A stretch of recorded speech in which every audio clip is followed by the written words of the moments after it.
Nuestro país le ha dado al mundo grandes poetas. Muchos de ellos son muy conocidos, los estudiamos en el colegio, pero hay otros que no lo son tanto. Hoy vamos a hablar de uno de estos últimos, Rafael de la Fuente Benavides, más conocido como Martín Adán, un extraordinario poeta que creemos debe ser revalorado. Martín Adán vivió una vida singular, alejada siempre de convencionalismos, y fue además un escritor muy precoz. Su obra La Casa de Cartón, una obra que rompió esquemas en su momento, la escribió en los últimos años de colegio.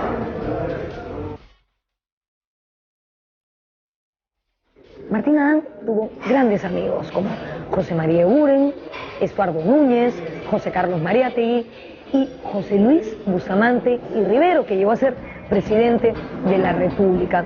Todos ellos admiraron en él al gran poeta, pero sobre todo al hombre sensible, diferente. Mario Vargas Llosa dice que Martín Adán fue el único poeta maldito del Perú, y no le falta razón, considerando que Martín Adán pasó sus días entre una habitación del Hospital Larco Herrera y las habitaciones de algunos hoteles de mala muerte en el centro de Lima. Estoy en el mítico Bar Jordano, al lado del Palacio de Gobierno, lugar que Martín Adán solía frecuentar. Y desde aquí les doy la bienvenida a este programa dedicado a él. Soy Norma Martínez y esto es Sucedió en el Perú.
No es universal, porque es un poeta hermético. Es un poeta al que hay que estudiarlo con diccionarios. Tenía un vocabulario, Martín Adán, un vocabulario extraordinario.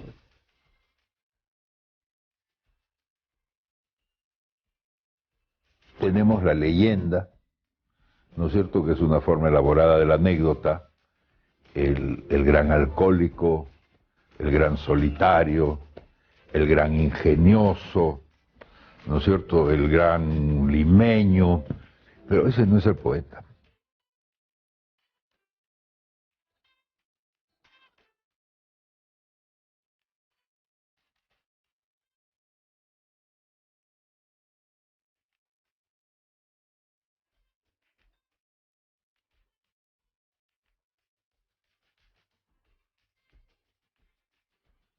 Debido a su precocidad y a su particular manejo del lenguaje, además de a su original personalidad, Martín Adán es sello distintivo en la literatura peruana.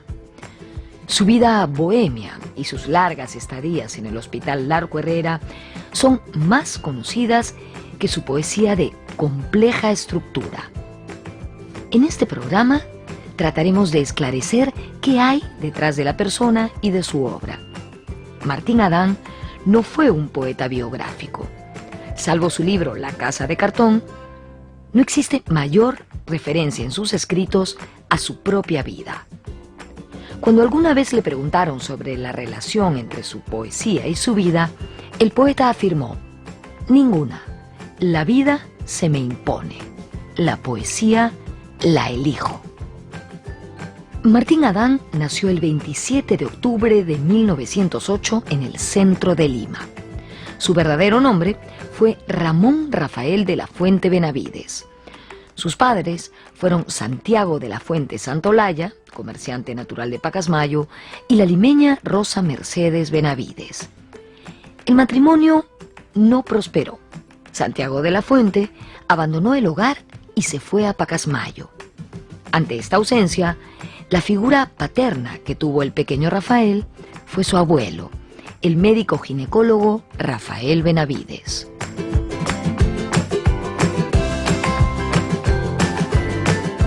Era un médico famoso en Lima, era médico responsable en la maternidad, pero además tenía mucho prestigio y era un hombre próspero. Por eso tenía casa en Barranco y tenía su casa propia frente al pasaje de los huérfanos.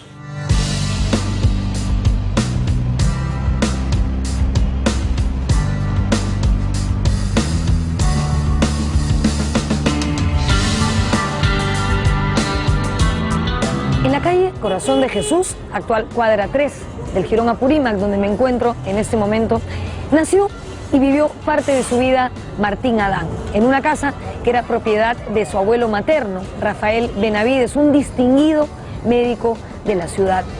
Martín Adán desde chico admiró muchísimo a su abuelo y fue probablemente su principal figura paterna.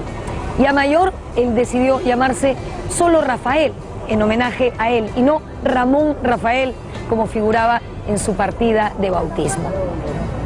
En 1915, la familia se trasladó a otra casa de su propiedad en el distrito de Barranco. 5 años después de esto, Rafael, Martín Adán y su hermano César enfermaron de escarlatina. A Martín Adán de esta enfermedad solo le quedó una cicatriz detrás de la oreja, pero su hermano César lamentablemente murió y este fue un durísimo golpe para el futuro poeta. Años más tarde, en una entrevista, diría que su hermano era menor y tenía una memoria prodigiosa. Nos acompañó 9 años y yo lo necesité toda mi vida.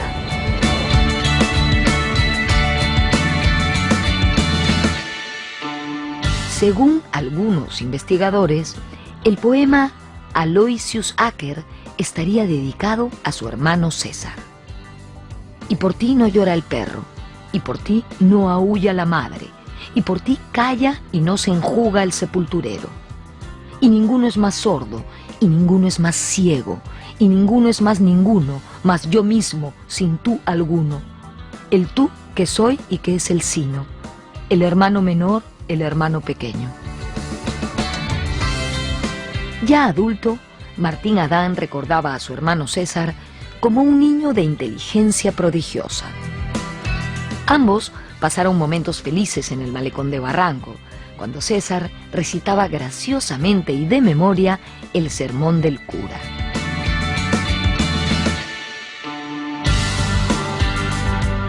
Porque él quería ser como César. César era un tipo, según me dijo él, un tipo muy alegre, muy imaginativo, muy oportuno, con una gran capacidad inventiva que él no tenía.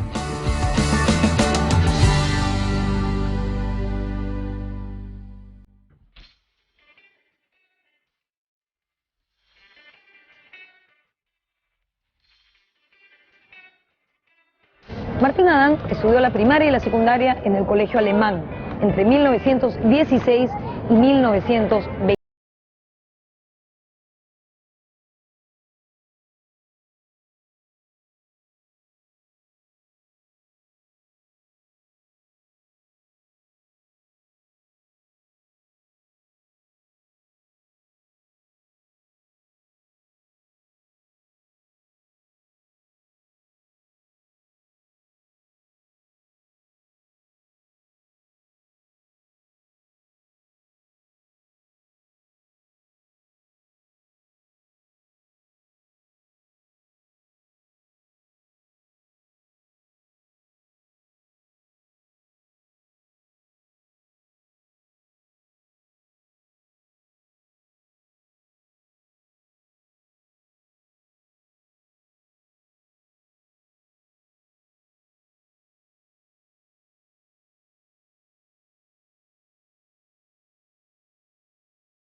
que tuvo Martín Adán en el colegio alemán fue el español Emilio Huidobro, que le enseñaba gramática castellana.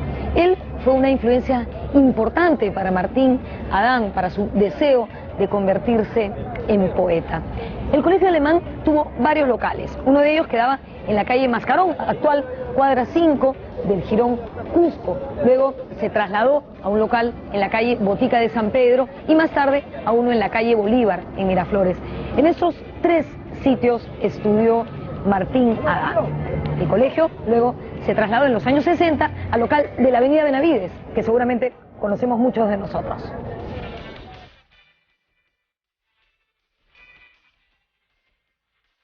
Esta generación, y ellos siempre le van a rendir un tributo especial a Emilio Huidobro, porque al parecer les inculcó mucho el amor al idioma. O sea, más allá de cuestiones técnicas, les remarcaba la belleza del idioma, ¿no?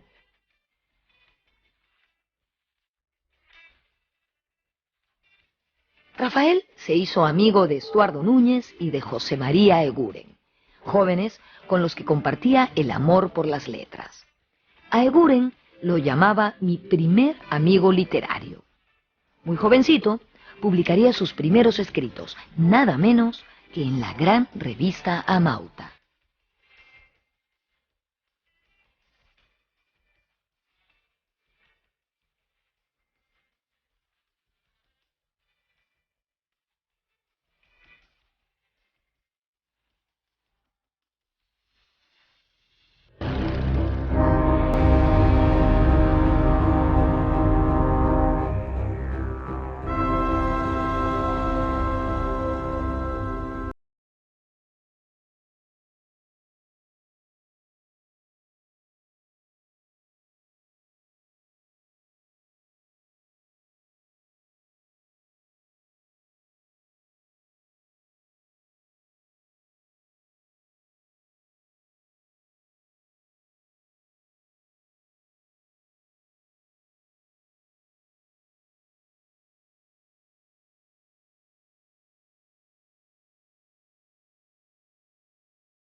Por ejemplo, por el apellido que llevas, eres pariente mío, de Rafael de la Fuente Benavides.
los hermanos Alarco.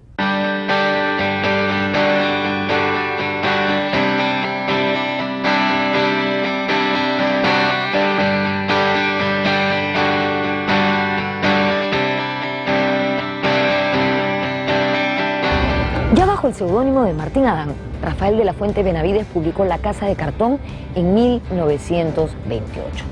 Dicen que Martín Adán escribió La Casa de Cartón en los recetarios de su abuelo, que era médico. Se dice también que esta es una novela poética o poesía en prosa. Interrogado sobre esto, Martín Adán en 1980 respondió: no es una novela, es una serie de estampas del barranco de cuando yo era niño.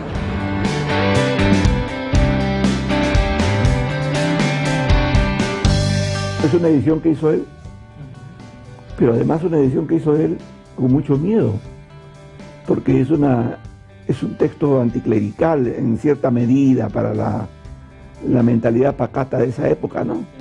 Y como la tía Tarsila era muy católica y él le tenía miedo, dice, pero esto yo no lo puedo publicar porque ni siquiera con mi nombre, porque mi tía Tarsila me mata.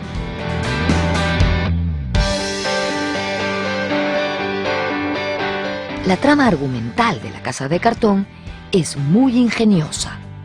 El narrador y otros jóvenes ofrecen una percepción adolescente del mundo. Mi primer amor tenía 12 años y las uñas negras. Mi alma rusa de entonces, en aquel pueblecito de 11.000 almas y cura publicista, amparó la soledad de la muchacha más fea con un amor grave, social, sombrío.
José Luis Bustamante y Rivero.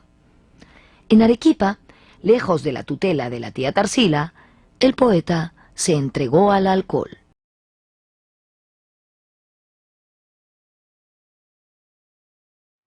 Entonces él se cobija en las cantinas, pues, y le da, por supuesto, rienda suelta a su afición alcohólica, a su sed. Ya había comenzado antes, pero ahí ya se intensifica.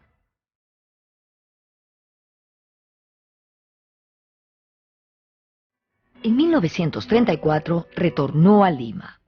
La crisis económica del país y un mal manejo del patrimonio familiar habían provocado la casi quiebra de los bienes heredados del abuelo.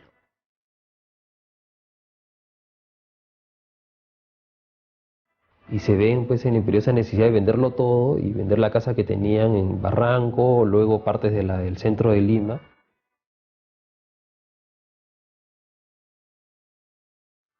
Comienza a perder sus propiedades, las propiedades del abuelo, las hipotecan, las vuelven a hipotecar, se tiran la plata, pero él no sabía, no se dio cuenta, era un imbécil, que cuando se hipoteca hay que pagar la hipoteca, pues oye, mensualmente tienes que pagar lo que te presta.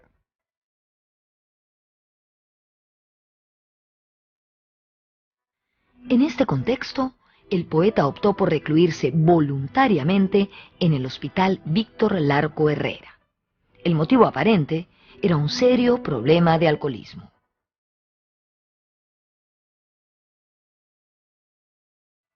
En realidad, él se aloja en el manicomio. En el año 24, 25, cree que se abre el manicomio.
Martín Adán estuvo varias veces internado en el Hospital Larco Herrera debido a su adicción al alcohol y a las severas crisis emocionales que ésta le producía. En 1937 se registra su primer ingreso. Allí fue tratado por el distinguido médico Honorio Delgado, quien lo sometía a métodos innovadores que al final nunca tuvieron resultado para tratarlo. El régimen de internamiento de Martín Adán era libre, es decir, él podía salir a la Universidad de San Marcos, podía caminar por Lima, podía incluso alojarse en algunos de esos hoteluchos del centro de Lima que a él tanto le gustaban. Fue sometido muchas veces a tratamientos de desintoxicación, pero sin ningún éxito.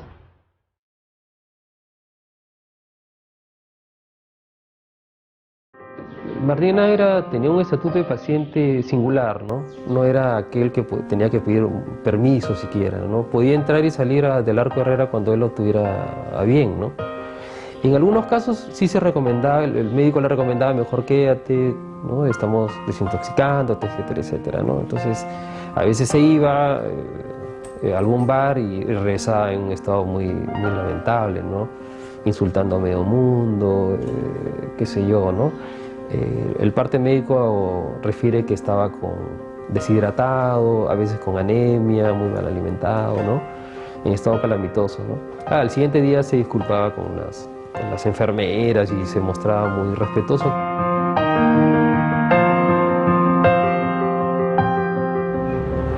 Estando en Larco Herrera, Martín Adán terminó su tesis de lo barroco en el Perú y con ella obtuvo el grado de doctor en letras por la Universidad de San Marcos en 1938. Esta tesis sería publicada 30 años después, en 1968. Con la irreverencia característica de Martín Adán, él consignó como su domicilio para sustentar la tesis el manicomio.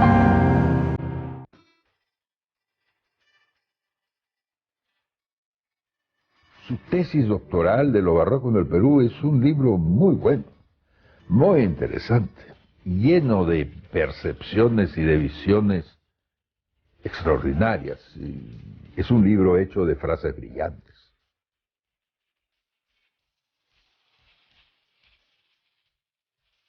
Si bien escribió hasta una tesis, parece que esto lo hizo solamente para agradar a su familia.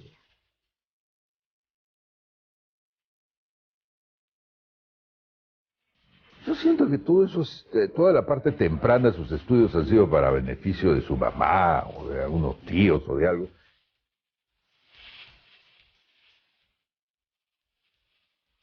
Rafael de la Fuente nunca dictó charlas, conferencias, mucho menos una cátedra universitaria. Más bien, rehuía de todo lo formal. Lo suyo eran la poesía, el bar y la tertulia.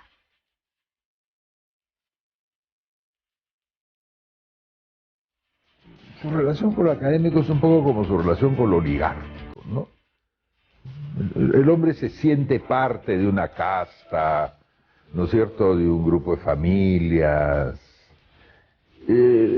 pero casi como algo que le es impuesto desde su apellido, desde sus primos o sus parientes.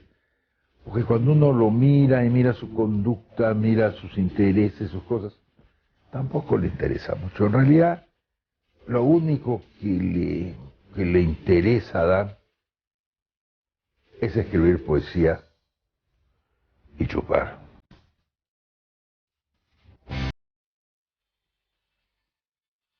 En 1946, con su libro Travesía de Extramares o Sonetos a Chopin, Martín Adán ganó el Premio Nacional de Poesía.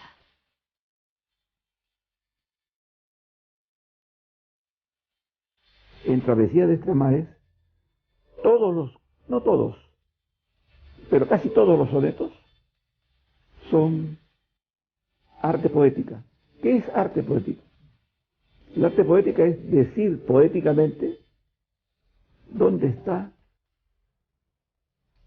el arte, dónde está la razón de ser de ese poema, dónde está la inspiración, para decirlo comprensivamente, del poeta. Rápidamente, ¿eh? Tierra del paraíso desandado, región de sombra albar y pie herido, por donde torno del total olvido, ciego gozo, amigose, es siente tibiado. ¿Quién entiende eso? Tiene que hacer un análisis estilístico a nivel semántico. ¿Qué significa análisis estilístico a nivel semántico? Tiene que trabajar con diccionarios. ¿Qué cosa es albar? ¿Qué cosa es siente? ¿Qué cosa es diado? Entonces tienes que maltratar el poema para racionalizarlo y escribirlo de nuevo con palabras comprensivas.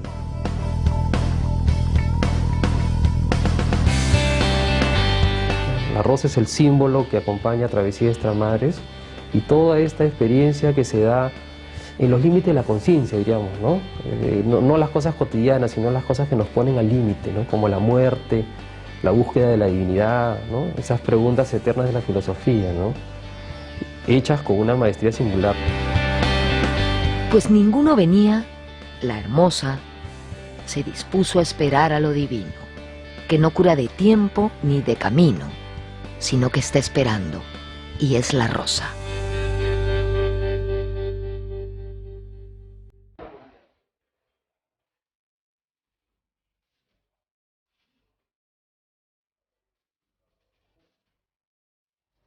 En 1946, Martín Adán ganó el premio de poesía José Santos Chocano por su obra Travesía de Extramares, sonetos a Chopin, que luego fue publicada en 1950. Para entonces, él ya tenía una bien ganada fama de poeta, pero también tenía fama de bohemio y adicto a la bebida. Dicen que cuando abusaba del alcohol se ponía irascible y poco sociable. Su apariencia era la de un rico venido a menos, un aristócrata en desgracia, aunque él siempre detestó que se le vinculara a los apellidos rimbombantes y a las familias de abolengo. Por ese entonces ya vivía entre su habitación del Hospital Larco Herrera y algunos hoteles de baja categoría del centro de Lima. Por ejemplo, aquí, en el segundo piso del Bar Cordano, donde estoy en este momento, al lado del Palacio de Gobierno, quedaba el Hotel Comercio, que lo alojó en varias oportunidades. Por fortuna, él siempre tenía a mano su libreta y papeles donde escribir. Y si no los tenía, siempre podía recurrir a las servilletas.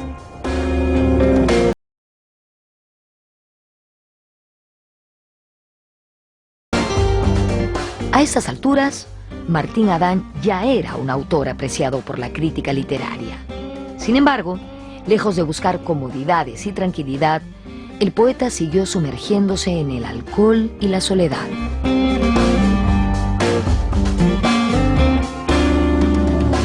Martín Adán fue cayendo en la soledad, se fue construyendo también una soledad. Y al mismo tiempo se fue siendo amigo de esa soledad. Cada vez Adán escribe más sobre ella, desde ella, ¿no es cierto? Y busca en ella una especie de salvación. La soledad es una roca dura contra la que arroja el aire. Está en cada pared de la ciudad, cómplice, disimulándose. Me arrojo o me arrojo, sin cesar. Yo soy mi impedimento y mi crearme.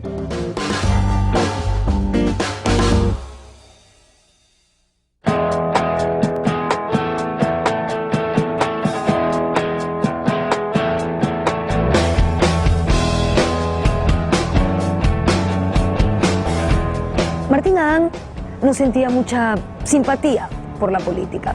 Desde que era estudiante universitario había visto alborotos producidos por motivos políticos. Sin embargo, fue amigo de un presidente, de José Luis Bustamante y Rivero. Ellos se habían conocido en Arequipa.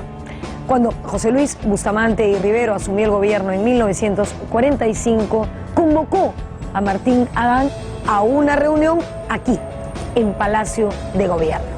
Martín Adán llegó puntualísimo a la cita, pero se cansó de esperar y le dijo al secretario de la Conserjería: he estado esperando al presidente. Hágale saber que llegué a la cita a la hora acordada. Son las 11 de la mañana y en el manicomio el almuerzo lo sirven a las 12. Así que si tomo el eléctrico ahora mismo voy a llegar con las justas. Y se fue.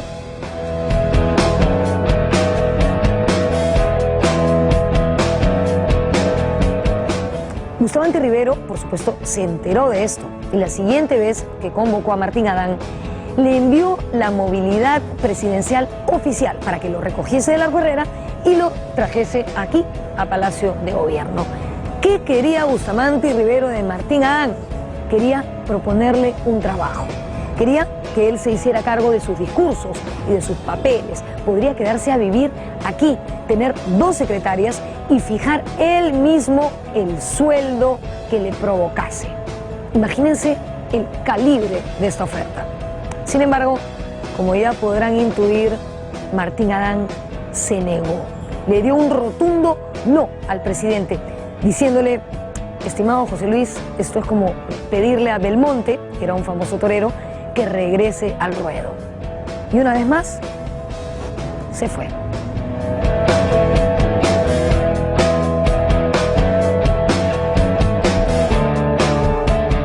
Martín Adán siguió cosechando reconocimientos de parte de un sistema al cual no se adaptaba. En 1959 fue incorporado a la Academia Peruana de la Lengua.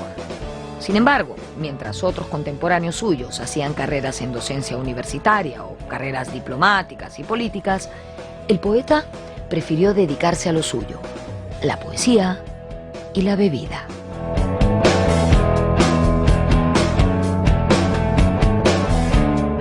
Tal vez el valor de Martín Adán es que su corte con la sociedad fue radical, ¿no? No tuvo familia, no tuvo hijos, no se casó, no tuvo un empleo, salvo que no fuera la poesía, ¿no?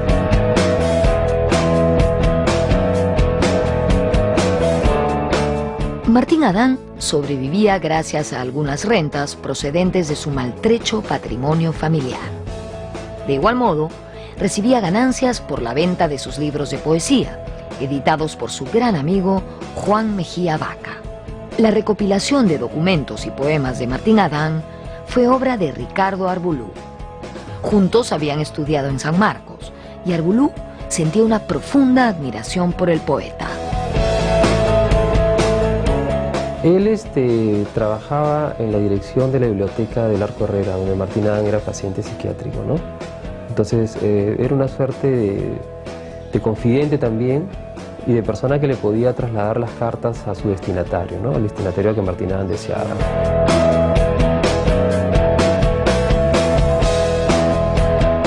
En los años 60, Martín Adán le pidió a Arbulú que traspase toda su colección a Juan Mejía Vaca.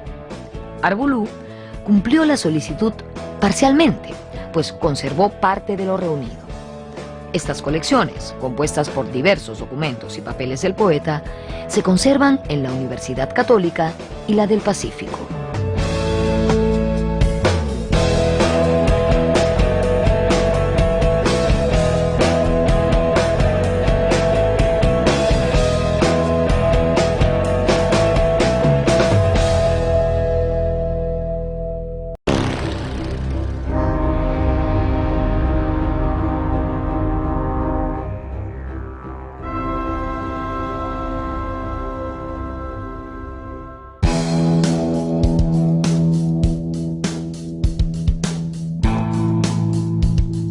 En 1961, Celia Pasquero, colaboradora de Jorge Luis Borges, le solicitó al poeta, a través de una carta, que le enviase un escrito autobiográfico para que ella pudiera publicarlo en un artículo en el diario La Nación de Buenos Aires.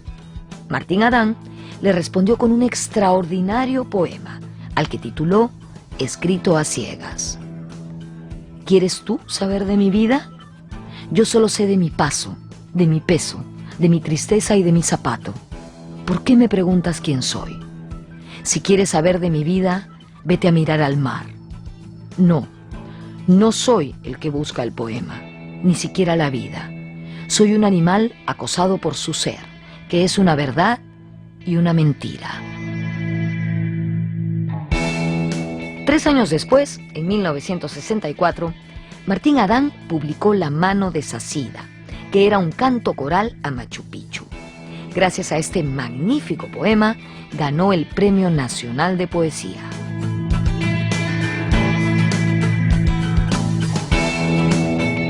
El Machu Picchu, pues esa es la arquitectura, hermano. Esa es la arquitectura. Pero tú, Machu Picchu, que sabes todo y no sabes nada, háblame, cuéntame, dime de lo que pasa, aunque no sepas decirme nada. Ay, macho, es terrible, es terrible. Esa es la arquitectura, que en realidad la arquitectura es adiosa. Y toda mi vida, no saber cómo estar en este mundo y no saber qué hacer con la maravilla. Tú, piedra, tú, sé mi vida. Tú, dura conmigo en este mundo. Tú, sé mi poesía. En 1975, Martín Adán publicó su último libro, Diario de Poeta. Por esos años, se había mudado del Hospital Arco Herrera a una casa de reposo. Por otro lado, los reconocimientos seguían llegando. En 1976 ganó el Premio Nacional de Cultura y en 1980 se editó su obra poética con el auspicio del Banco Continental.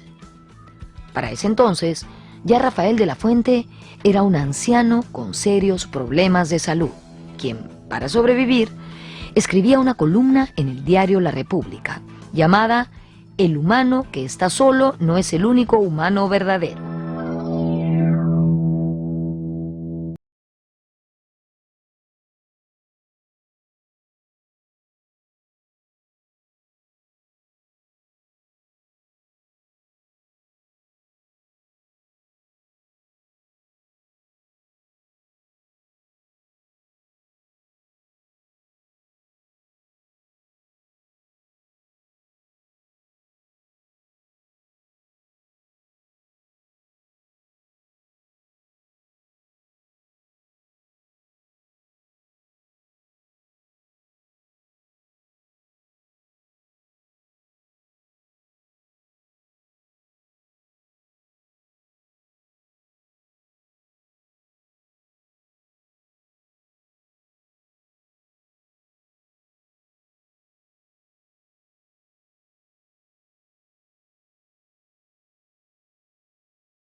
Familiaridad, está enterado de su poesía, está enterado de su valía, sabe con quién está hablando y le hace las preguntas que le tiene que hacer.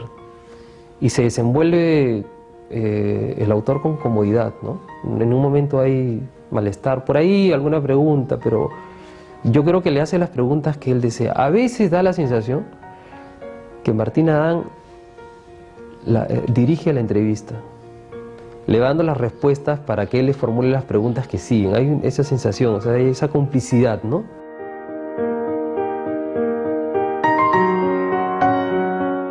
Aquí, el poeta dio una de sus pocas entrevistas. Fue a la periodista Delia Sánchez. Ella contó que lo encontró en una habitación oscura llena de papeles, de periódicos, de cuentos de Abraham Valdelomar y de ensayos de José Carlos Mariátegui, que él leía con la ayuda de una potente lupa grande. En esa entrevista, el poeta fue bastante coherente, sin embargo, ya se acercaba el final de su vida. En esa entrevista, casi póstuma, el poeta lamentó no haber tenido hijos y le aconsejó a la periodista casarse y ser madre. No vaya a ser que se quede con esa terrible agonía llamada soledad.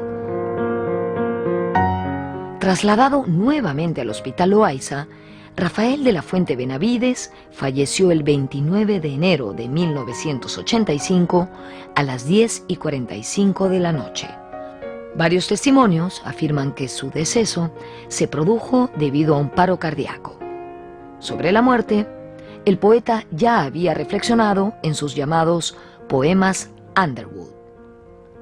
El mundo me es insuficiente. Es demasiado grande y no puedo desmenuzarlo en pequeñas satisfacciones como yo quiero. La muerte es solo un pensamiento, nada más, nada más. Y yo quiero que sea un largo deleite, con su fin, con su calidad. Luego de su muerte, aumentó el interés por su obra en el extranjero. En el Perú, leer, pero sobre todo conocer la obra del genial Martín Adán, es una asignatura pendiente.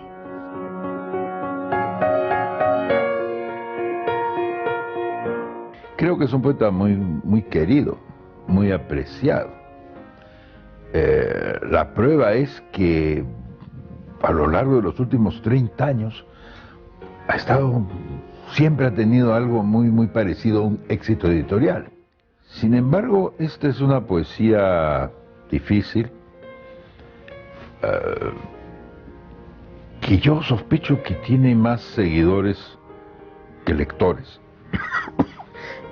¿Y por qué digo todo esto? Porque siento que también es un poeta no desentrañado, es un poeta que en el país no hemos terminado de conocer.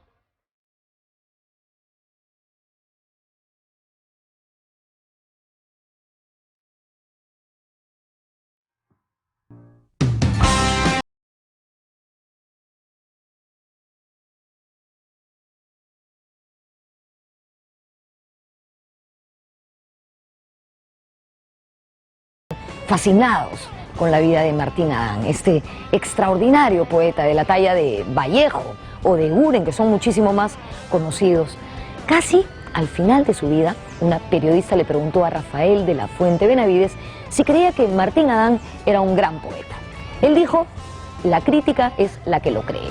Yo creo que es un versero. El investigador Luis Vargas Durán encontró un cuadernito donde Martín Adán apuntaba sus notas, pensamientos, en fin. Y encontró que en 1961 él escribió unas palabras que demostraban su amor por el Perú.